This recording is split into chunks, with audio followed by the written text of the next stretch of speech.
მათ უნდა ვთხოვოთ, რომ მოინანონ, შეინანონ, მათ არა აქვს უფლება სრულ გზით იარონ.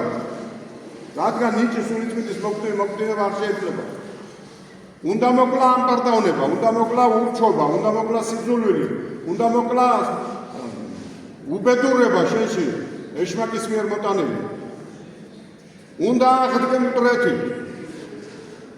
და უნდა იცვალოთ ფერი და უნდა დადგე ქრისტეს გზაზე. რადგან ჩვენი გადარჩენა მხოლოდ და მხოლოდ ერთადერთი გზა შეუძლია. ეს არის უფლის გზა, მაგრამ ეს მარტო სიმპათი არაა, უფლის გზა, უფლის გზა უნდა იცხოვ. და მაშინ ახალ რომ ის ეკლესია გვიგვინე რა არის თავზე.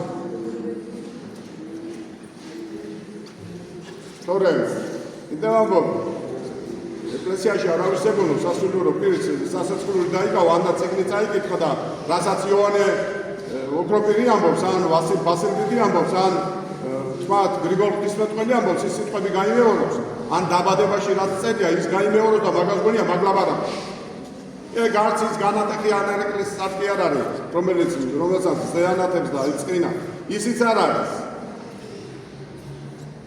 მაგრამ როცა ის დადგება ქრისტეს გზაზე და გაივლის იმეკლიან გზას და დაიდგამს ეკლესიის გვერდის თავზე და წამებითა და დაგვით იცხოვრებს, აი მაშინ ახავს. დევნის ერთ გზას რო გაივლის. და ამ ექსპერიმენტებში რო გაატარებს თავის თავს. და თავის ერთ